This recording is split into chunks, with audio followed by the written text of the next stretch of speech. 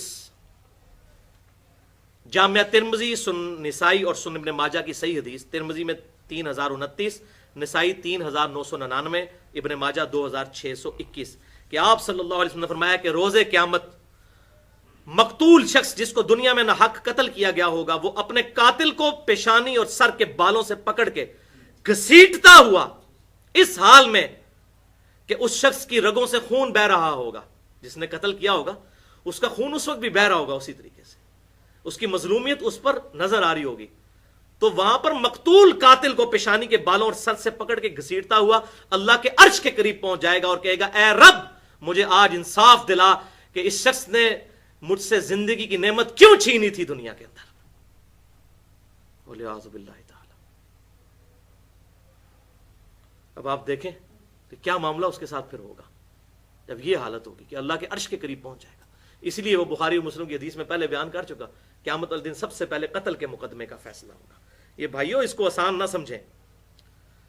7ویں حدیث اتنی خطرناک، جامعہ ترمذی میں 1395، سنن نسائی 3987، سنن ابن ماجہ میں 2619 کہ آپ صلی اللہ علیہ وسلم نے فرمایا اللہ تعالی کے نزدیک پوری دنیا کو تباہ و برباد کر دینا یہ کم ہے، اور ایک مسلمان کو قتل کر دینا اس سے بھی بڑا جرم ہے.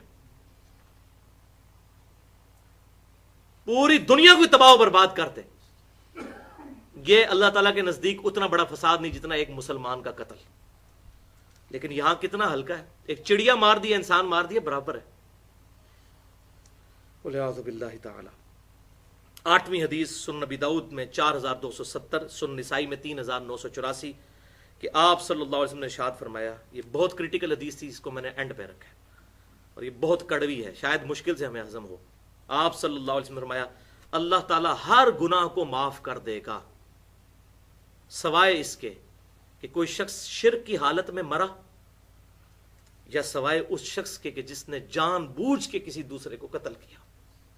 دیکھ لیں، اب آپ سمجھ لیں اس آیت کا مطلب جو سورۃ النساء کی آیت نمبر 48 اور 116 میں آیا، بسم اللہ الرحمن الرحیم ان اللہ لا یغفر ان یشرک بہ. اللہ تعالیٰ اس گناہ کو کبھی معاف نہیں کرے گا کہ کوئی شخص اللہ کے ساتھ کسی قسم کا شرک کرے، لیکن اس کے علاوہ جو گناہ ہے معاف کر دے گا لمن یشاء، جس کے لیے چاہے گا. تو نہیں چاہے گا تو نہیں معاف کرے گا. اور وہ حضور نے اشارہ دے دیا کہ یا تو مشرک پھنس گیا قیامت والے دن، یا کسی انسان کو ناحق قتل کرنے والا. یہ نہ ہو کہ ہماری داڑیاں، ہماری نمازیں، ہماری پگڑیاں، ہمارے قدوت نازلہ پکڑ کے ہمارے منہ پر مار دیے جائیں اگر کسی انسان کو ناحق قتل کیا. انسان کو، اور مسلمان کو قتل کرنا تو بہت بڑی بات ہے. ان اللہ لا یغفر ان یشرک بہ ویغفر ما دون ذلک لمن یشاء. بے شک اللہ تعالیٰ اس گناہ کو کبھی معاف نہیں کرے گا کہ کوئی شخص اللہ کے ساتھ کسی قسم کا شرک کرے. ہاں اس کے علاوہ کوئی گناہ ہے تو معاف کر دے گا، لیکن جس کے لیے چاہے گا. وہ بھی اوپن لائسنس نہیں ہے، اور وہ کسی ناحق کسی کو قتل کیا. وَلِعَاذُ بِاللَّهِ تعالی. اور سورۃ النساء کی 93 نمبر آیت میں پہلے بھی پڑھ چکا کہ جس نے جان بوجھ کر کسی مؤمن کو قتل کیا ہمیشہ دوزخ میں رہے گا، اور اس پہ اللہ کی لعنت ہوگی اور بڑے عذاب پہ مسلط کیا جائے گا اس پہ. اور اسی بھی میری مسئلہ نمبر 28 کے نام سے گفتگو ہے، قتل مسلم کی مذمت اور خودکش حملوں کی شرعی حیثیت. وَلِعَاذُ بِاللَّهِ تعالی. اب یہ 8 حدیثیں تو مکمل ہوئیں، ایک آخری حدیث میسج کے طور پر ہے، اس میں میری گفتگو مکمل ہوتی ہے. یہ صحیح بخاری اور صحیح مسلم کی متفقن علیہ حدیث ہے، متفقن علیہ حدیث. اور یہ حدیث کس موقع پہ؟ حضور صلی اللہ علیہ وسلم کے آخری خطبات میں سے. صحیح بخاری میں 4406، صحیح مسلم 4383، حجۃ الوداع والے چیپٹر میں. آپ صلی اللہ علیہ وسلم نے یوم النہر کو ایک خطبہ دیا. ایک تو آپ نے میدان عرفات میں خطبہ دیا تھا 9 ذی الحجہ 11 ہجری میں، 10 ہجری، 9 ذی الحجہ 10 ہجری.